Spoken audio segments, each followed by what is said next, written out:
का नाम आप लोगों को बता दे रहा हूं। हजरत अब्दुल मुत्तलिब के 12 बेटे थे। कितने बेटे थे? 12 बेटे। उन 12 बेटों में सबसे ज्यादा खूबसूरत हजरत अब्दुल्ला थे। सबसे ज्यादा हसीन और जमील हजरत अब्दुल्ला। हजरत अब्दुल्ला के बारे में तारीख मिलती है कि जब ये मक्का में चलते थे ना, तो इनके हुस्नो जमाल पर फरेफ्ता होकर मक्का की जवान नौजवान दो नौखेज बलाखेज हसीनो जमील महजबी लड़कियां छत के मुंडे पे खड़ी होकर रुमाल हिलाती थी कि अब्दुल्ला हमारी तरफ देखें। इतना वो हसीन और जमील थे, इतना खूबसूरत थे।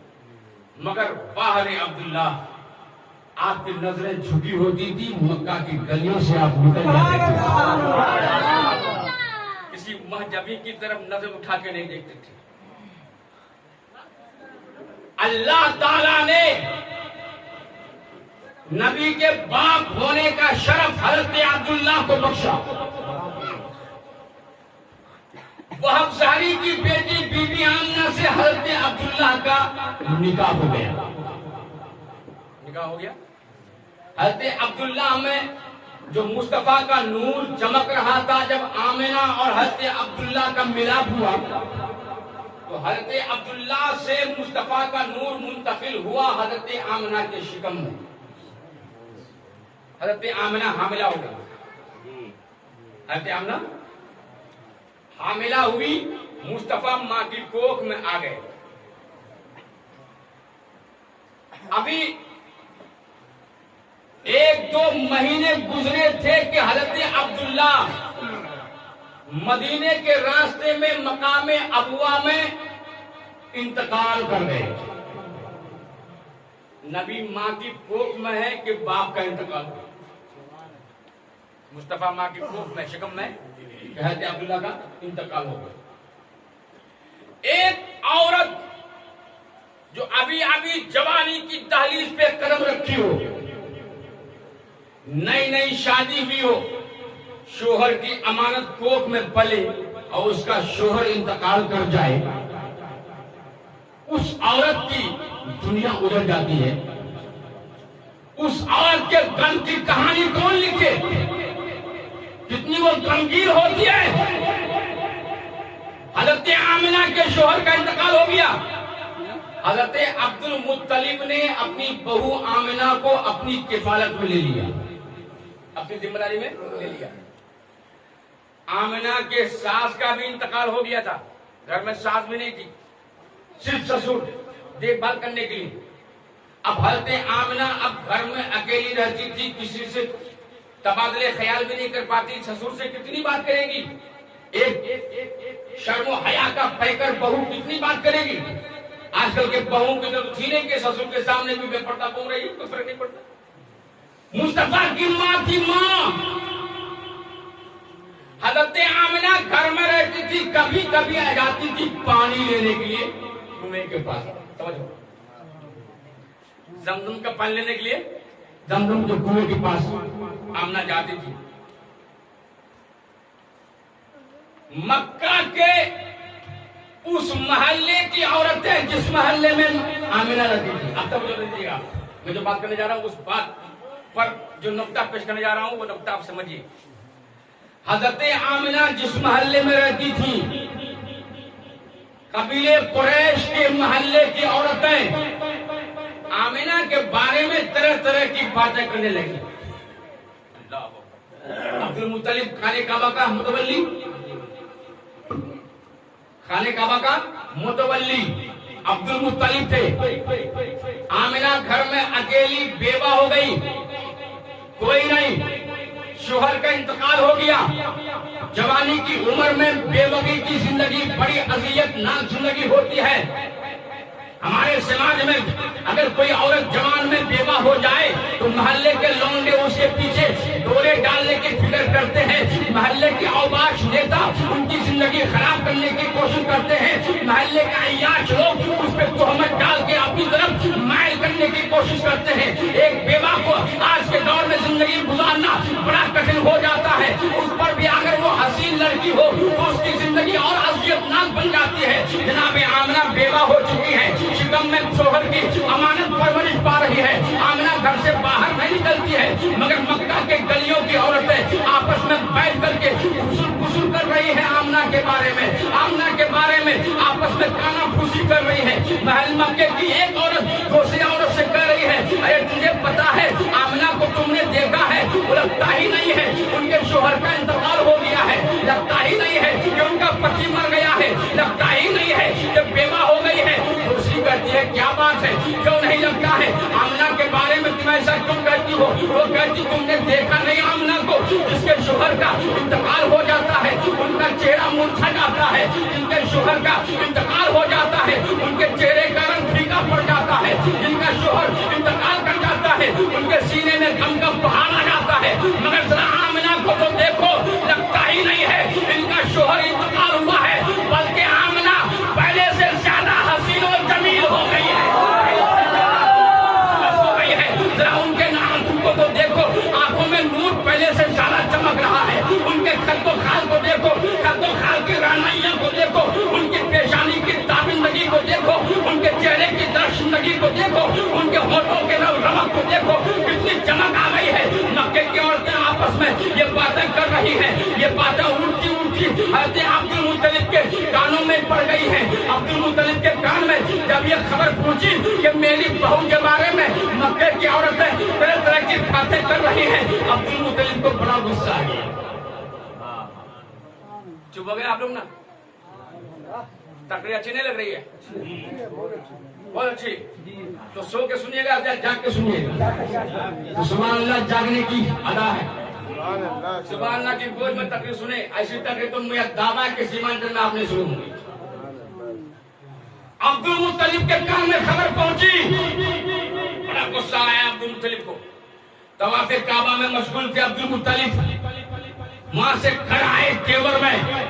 आमिना अपने झोपड़ी में, अपने रूम में आमिना, अब्दुल मुत्तलिब आए। घर में आने के बाद आवाज दिया, आमिना इधर आ। सुभान अल्लाह, आमिना इधर आ। मुस्तफा की मां जो घर में लेती थी घबरा गई कि आज मेरे ससुर के चूल्हे का तेवर बड़ा अलग है, जुदा गाना है, बात क्या है? बड़ा गुस्से में आवाज दिया। हज़रत आमिना उठी है और उठने के बाद डरते डरते सर को झुकाए ससुर के सामने खड़ी। सुभान अल्लाह। मुस्तफा की मां से ससुर के सामने खड़े होने का मेरी मां बहनों आदत तो सीखो। नबी की मां ससुर के सामने कैसे खड़ी है? आमिना आके अब्दुल मुत्तलिब के सामने खड़ी, कही बाबा हाँ बोलिए क्या बात है? हज़रत अब्दुल मुत्तलिब ने कहा कि आमिना मैं ये क्या सुन रहा हूँ? आमिना ने कहा क्या सुना बाबा आपने? अब्दुल मुत्तलिब ने कहा कि तेरे बारे में मैं ऐसी ऐसी बातें सुन रहा हूँ। बात क्या है? हज़रत अब्दुल मुत्तलिब कहते जा रहे हैं और आमिना के चेहरे की तरफ अब्दुल मुत्तलिब गौर से देख भी रहे हैं। जरा मैं भी देखूं कि मक्का की औरतें जो इल्जाम रख रही है वो बात सही है कि नहीं? क्या वाकई आमिना के चेहरे का रंग पहले से ज्यादा खिल गया है? क्या इनकी आंखों में नूर पहले से ज्यादा बरस रही है? क्या इनके चेहरे, इनके खद्दो खाल पहले से ज्यादा खूबसूरत हो गए हैं? अब्दुल मुत्तलिब आमिना के चेहरे की तरफ देख रहे हैं तो देखा कि वाकई जो औरतें बोल रही है सही बोल रही है। वाकई आमिना पहले से ज्यादा हसीन और जमील हो गई है, इनके चेहरे का हुस्न पहले से ज्यादा निखर के आ गया है। अब्दुल मुत्तलिब ने सवाल किया, आमिना बता, क्या तुझे मेरे बेटे अब्दुल्ला के मरने का गम नहीं? क्या तुझे मेरे बेटे अब्दुल्ला के इंतकाल का मलाल नहीं? क्या तुझे मेरे बेटे अब्दुल्ला के गुजर जाने का कोई हुस्न मलाल नहीं? आमिना घबरा गई, बाबा ये कैसी बात? कहा कि क्यों न करूं? एक औरत जो बेवा हो जाती है, गम के मारे सूख के कांटा हो जाती है, शोहर की जुदाई का गम उसे जीने नहीं देती, मगर तेरा हाल तो उससे अलग है। तू तो पहले से ज्यादा खिली खिली मालूम होती है, तेरे चेहरे का हुस्न पहले से ज्यादा बढ़ गया है, तेरी आंखों की चमक पहले से ज्यादा बढ़ गई है, तेरे जिस्म से अतर की खुशबू आती है, समर्थी नहीं है, मगर आमिना तुझे देख के लगता ऐसा है कि आसमान के बादलों ने तेरी आंखों में सुरमा लगा दिया है, कि आसमान के जानकारों ने तेरी पेशानी में चमकना शुरू कर दिया है। तेरी आंखों की जोत को देखकर लगता है आसमान के सितारों की अंजुमों ने तेरी आंखों में अपनी महफिल सजा लिया है। ये मेरे बेटे अब्दुल्ला के इंतकाल का गम है। आमना रोने लगी और रोके कहा कि बाबा बात वो नहीं है, आप नहीं समझ रहे हैं। अब्दुल मुत्तलिब ने कहा बेटी बोल बात क्या है। आमना कहती है ए बाबा कसम है तुझे रब्बे काबा की, आमना ने न तो श्रृंगार किया है, आमना ने न तो बनाव किया है, न चेहरे पे गाजा मला है, न आंखों में सुरमा लगाया है। बात सिर्फ इतनी है ए बाबा जब से तेरे बेटे अब्दुल्ला की अमानत मेरे शिकम में आई है, मैं मक्का के पहाड़ों से गुजरती हूँ तो मक्का के पेड़ पौधे में सलाम किया करते हैं, मक्का के पहाड़ों के पत्थर मुझे सलाम किया करते हैं। ए बाबा मैं जमजम के कुएं में जाती हूँ तो पानी उबल कर मेरे सामने आ जाता है। नारे तकबीर, नारे रिसाला, जश्न ईद मिलादुन नबी। वो हज़रत आमना फरमाती हैं जब हमल के 9 महीने पूरे हुए, 9 महीने पूरे हुए तो आम औरतों की तरह मेरे जिस्म में हमल की कोई अलामत नहीं थी। जो हमारी माँ बहनों को आम औरतों को जो होती है हमल की अलामत क्या है, जो जो दिन पूरा होता है पेट की गोलाई बढ़ने लगती है। इल्म बताने के लिए शर्माना नहीं चाहिए। सुने, एक औरत जब हामिला होती है, जब जब महीना आगे बढ़ता है तो उसके शिकम की गोलाई बढ़ने लगती है, बढ़ती कि नहीं, वजन भी बढ़ने लगता है। वजन और हजम दोनों, हजम माने फैलाव, वजन बच्चे के का वजन अंदर। 7 महीने 8 महीने में एक औरत बेचैन रहती है, न उसे खाने में सुकून, न पीने में सुकून, न सोने में सुकून, न चलने में सुकून, वजन से बेचैन। आमना फरमाती है ऐसी मेरे साथ कोई अलामत नहीं थी। नबी की मां कहती है मेरे शिकम में ऐसी कोई अलामत नहीं थी, न तो शिकम का फैलाव बढ़ा था, न पेट में बच्चे का वजन बढ़ा था। अल्लाह अल्लाह, कोई बात नहीं थी। ए आमिना, एक औरत दूसरे औरत के शिकम को देखकर अंदाजा कर लेती है। गांव देहात की तजर्बाकार होते हैं, पेट के साइज को देखकर अंदाजा कर लेती है कि 8वां जा रहा है कि 9वां महीना जा रहा है। जब तेरे शिकम का कोई फैलाव नहीं था, तेरे शिकम में कोई वजन नहीं था, तो तुझे कैसे मालूम हुआ कि ये 9वां महीना चल रहा है। आमना कहती है ये लोगों न तो मैं शिकम के फैलाव से मालूम कर सकी, न वजन से मालूम कर सकी, बल्कि मुझे ऐसे मालूम हुआ कि हर महीना एक एक पैगंबर आकर मुझे बशारत दिया करते थे। तेरे शिकम में आने वाला रब का दिलबर आ रहा है, कौनैन का पैगंबर। नारे तकबीर, नारे रिसालत, जश्न ईद मिलादुन नबी, तज़मीन जाफरगंज। सुभान अल्लाह, सुभान अल्लाह। 9 महीने पूरे हो गए, बात बड़ी लंबी चौड़ी हो जाएगी, इसमें बड़ी सारी नकातें इंशाल्लाह अभी आगे सब सुना देंगे, तो अगली बार नहीं बुलाइएगा ना। इख्तिसार में सुने, 12 रबीउल अव्वल के सुबह सादिक सुहानी घड़ी अर्जमन सात में मेरे सरकार तशरीफ लाएगा। 11 रबीउल अव्वल की शाम से हज़रत आमिना को महसूस हुआ, एक औरत महसूस कर लेती है कि आज तबीयत में कुछ बेचैनी है, गिरानी है, परेशानी है। हज़रत आमिना घर में अकेली, सास भी नहीं है कि उससे शेयर करे। ऐसे मौके से सास बड़ी रहमत होती है बहू के लिए। एक बहू सास को जहमत समझने वाली, सास तेरे जहमत नहीं तेरे रहमत है, शर्त ये कि तू समझौता करके काम करे। आमिना सोचने लगी काश आज मेरे घर में मेरी ननद होती, सास होती तो मेरे दुख दर्द को शेयर करती, बांट लेती। कोई नहीं, ससुर से कैसे कहें? घर में अकेली आमिना। हज़रत अब्दुल मुत्तलिब तवाफ़े काबा करके रात को खाना खा के आके अपने बिस्तर पे सो गए। रात का एक पहर गुजरा कि आमिना की बेचैनी बढ़ गई, बेचैनी बढ़ गई।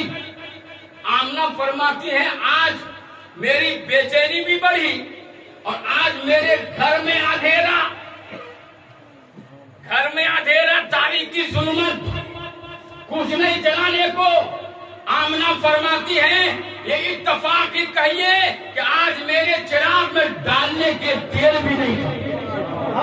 12वीं की रात आई है, सुनो लोगों, वो मुस्तफा जो कायनात को अपने नूर से रोशन फरमाने वाले हों, उनकी माँ के घर में आज चिराग में डालने के तेल नहीं है। सोचो जरा, घर में आमिना अकेली अंधेरी में, जुल्मत है, तारीकी है, अंधेरा है, कोठरी में अकेले घर में बैठी आमिना लेटी है बिस्तर पर, बेचैन, दिल ही दिल में सोच रही काश अब्दे मुनाफ के घर की कुछ औरतें मेरे पास होती तो मेरा गम दूर करती, मगर मैं किससे कहूं?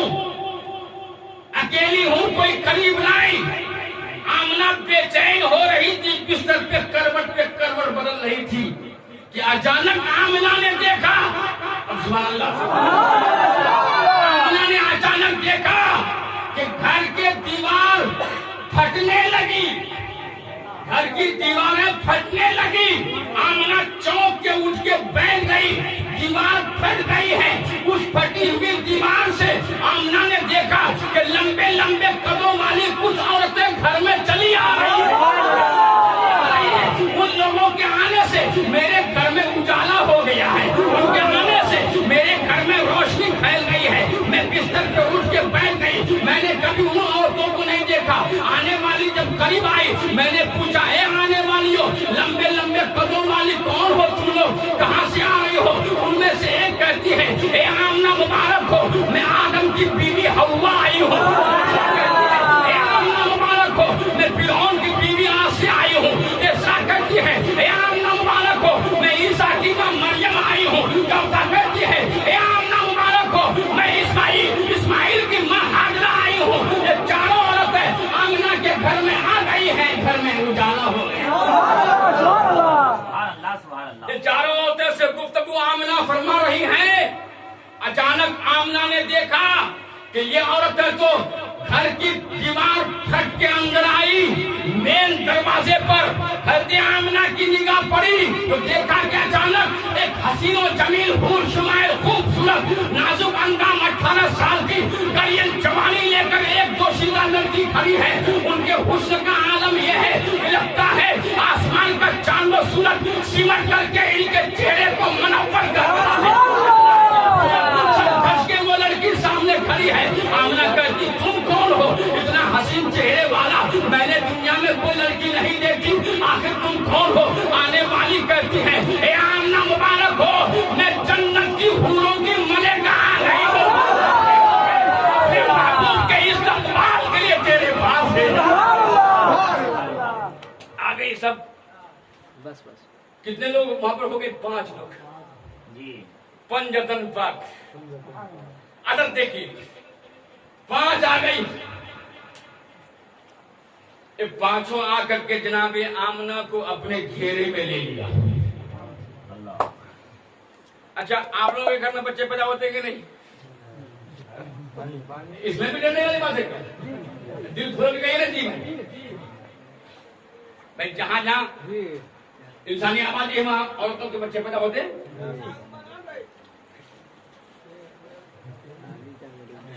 सबके घरों में बच्चे होते हैं।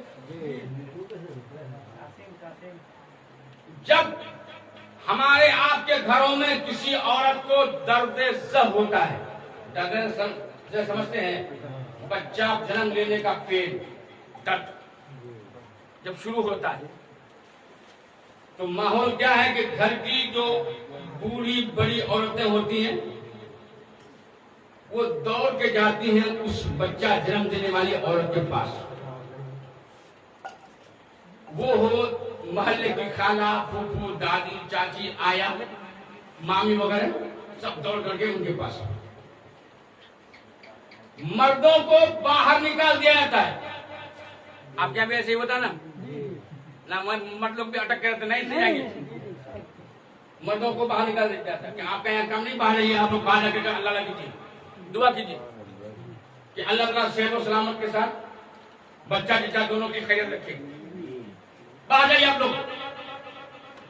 ये 3, 4, 5, 6 जो भी औरतें तजर्बाकार होती है वो आकर के उस कोठरी में बच्चा जन्म देने वाली उस औरत को घेरे में ले लेती है। और दर्द से जो होता है ना, ये दर्द ही बड़ा बेदर्द होता है। ये दर्द बड़ा बेदर्द है। इस दर्द की कोई दवा नहीं। मां के कदमों के नीचे जन्नत तो है, मगर उन माओं से पूछो तेरी जन्नत कहां है। समझ रहे तो सुभान अल्लाह। कभी दिमाग में ख्याल आया मेरी माँ के कदमों के नीचे मेरी जन्नत, तेरे माँ की कदमों के नीचे तेरी जन्नत, मगर ए माँ तू बताओ तेरी जन्नत कहां है। तेरी जन्नत कहां है? अगली बार तक में बताएंगे, अभी जन्नत प्रूफ नहीं कर रहे। ये तमाम औरतें जाती घर में, बच्चा जन्म देने का दर्द बड़ा बेदर्द, इसकी कोई दवा नहीं। इस मुश्किल को आसान करने की कोई तरकीब नहीं, इस परेशानी को दूर करने के लिए कोई हल नहीं। अल्लाह ही दूर करे तो करे, इंसान के बस की बात नहीं। ए दादी, खाला, फूफू, चाची, नानी, तू बता, तुम लोग जो वहां गई उनके पास, तो क्या तेरे जाने से उसका दर्द कम हो जाएगा? तुमने मुस्कुराइए भाई, मुझे लगे कि नहीं समझ रहे आप। इतना मूड बना के बैठे डर लग जाता है। गुस्से से मत देखिए, प्यार से देखिए, मजूद में बैठे ना, प्यार प्यार कीजिए, प्यार बांटिए। ए दादियों तू बता, क्या तेरे जाने से उसका दर्द खत्म हो जाएगा? नानी के जाने से उसकी मुश्किल आसान हो जाएगी? खाला के जाने से क्या उनके तकलीफ दूर हो जाएगी? नहीं। जब इन औरतों के जाने से